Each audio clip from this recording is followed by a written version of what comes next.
এই পুলিশ, এই আমাদের প্রশাসন, যারা রক্ষক তারাই ভক্ষক হবে বিভিন্ন জায়গায় আমরা দেখছি। অন্যায় যে করে আর অন্যায় যে সহে, তব ঘৃণা তারে যেন তৃণ সমদহে।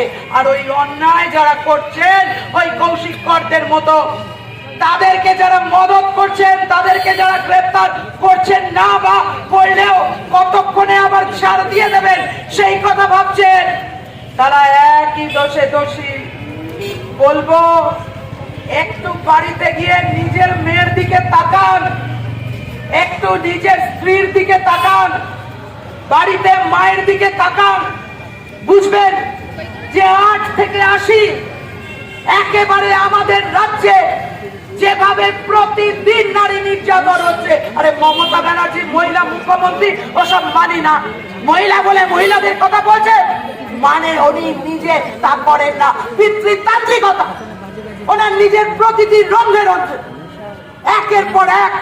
আর সেই কারণে উনি পার্ক স্ট্রিট থেকে শুরু করে পার্ক স্ট্রিটের সুজেটের ঘটনাকে বলতে পারেন ছোট ঘটনা, বলতে পারেন খদ্দেরদের সঙ্গে দর কষাকষি ওর দলের সাংসদ। আর তারপরও উনি তাদেরকে প্রমোশন দেন, তাদেরকে কাউকে কোনো এতটুকু একটি বারের জন্য তিরস্কার পর্যন্ত করা হয় না।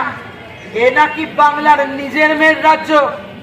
ঐকতান হোমের মুখ বধির মেয়েটি বলতে পারেন কি অপরাধ করেছিল? হোমে অনাথ, নেই কেউ দেখাশোনা করবার, এরকম যারা মেয়ে তারা থাকেন। আর রাজ্যের হোমগুলো কিসের ভিত্তিতে রেজিস্ট্রেশন পাচ্ছে?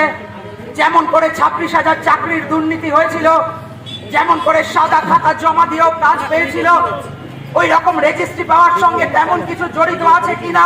কারণ প্রতিটি ক্ষেত্রেই তৃণমূলের লুটেরা রাজ, প্রতিটি ক্ষেত্রে গুন্ডা রাজ আর তোলাবাজি আর কাটবানি, এছাড়া তৃণমূল নড়তে পারে না, চড়তে পারে না। তাহলে রেজিস্ট্রেশনের সঙ্গে এই ধরনের কোন বিষয় জড়িত আছে কিনা দেখা দরকার। আমরা বলছি দেখুন, তদন্ত করে দেখুন সমস্ত হোমগুলো। রানাঘাটের হোম শুধু না, আমাদের রাজ্যের যে হোমগুলো আছে, আমরা হাওড়ায় আগে দেখেছি, আমরা দেখেছি একের পর এক, একটার পর একটা জায়গায় যখনই কোনো একটা ঘটনা ঘটে, তারপর অন্য বোর্ডারদের সেখান থেকে সরিয়ে দেওয়া হয়। কেন? সর্ষের মধ্যে ভুল, তাই জন্য তো। যদি কথা বলতে গিয়ে, যদি তদন্ত করতে গিয়ে একটাও যদি অন্য কিছু পেরিয়ে যায়, তার জন্য তো। কিন্তু জেনে রাখুন, আমরা বামপন্থীরা, ছাত্র যুব মহিলা প্রতিদিন যারা রাস্তার লড়াইয়ে আছি, তারা এত সহজে ছেড়ে দেবার পাত্র নয়।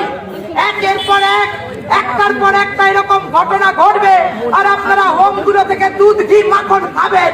এ চলতে পারেন না। আর সেই কারণে আমাদের কথা গ্রেফতার যাদের করেছেন, লোকের মুখে চাপা দেওয়ার জন্য, জনমতের জন্য, আর আমাদের লড়াইয়ের জন্য, আর পাশাপাশি আরো যারা দোষী তাদের গ্রেফতার করতে হবে। জানতে চাইবো, আমরা জানতে চাইবো কি কি হলো, কত দূর এগিয়েছেন। পাবলিক সার্ভেন্ট আপনারা, পাবলিক মাইনে দেয়, ট্যাক্সের টাকা দেয়, তবে আপনার মাইনে হয়। আর তাই জন্য আমাদের জানাবেন কত দূর অগ্রগতি হলো তদন্তে। কি নারী পাচার, কি নির্যাতন, কি ধর্ষণ, প্রতিটা ক্ষেত্রে আজকে পশ্চিমবাংলা ওপরের দিকে জবাব দিতে হবে আপনাদের। পুলিশ প্রশাসনকে জবাব দিতে হবে, সরকারকে জবাব দিতে হবে। আর এই জবাব নেয়ার জন্য আমাদের লড়াই চালু থাকবে, আমাদের লড়াই জারি থাকবে। এই জবাব নিয়ে আমরা ছাড়বো, আর তার জন্যই আমরা আজকে জানতেও যাব। আর ততক্ষণ আমাদের এই বিক্ষোভ চলবে। এই কথা বলে এই লড়াইকে আরো তীব্রতর করবার আহ্বান জানিয়ে আমার কথা শেষ করছি। ইনকিলাব জিন্দাবাদ, এসএফআই, ডিওয়াইএফআই, আইডওয়া জিন্দাবাদ।